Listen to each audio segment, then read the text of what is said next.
Mga kaibigan, ang LTO tracker po ay nagbalik na. Okay, so ito mga kaibigan, itong MV file na nilagay natin dito, ito po ay 2012. So kung 2012 ang iyong MV file mga kaibigan, so ito po ang sinasabi, your plate number is produced.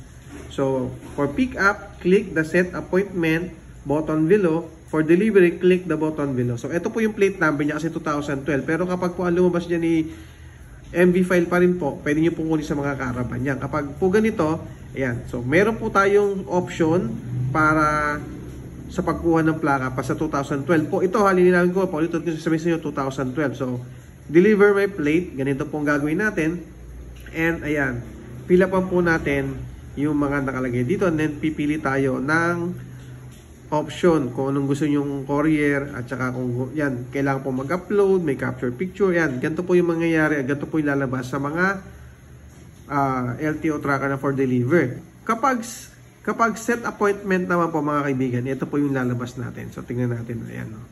Meron po dyan book an appointment, central office, plate, pick up, tapos ayan po, yung date na pwede kayong mag-set ng appointment. And pipila pa nyo rin po ito.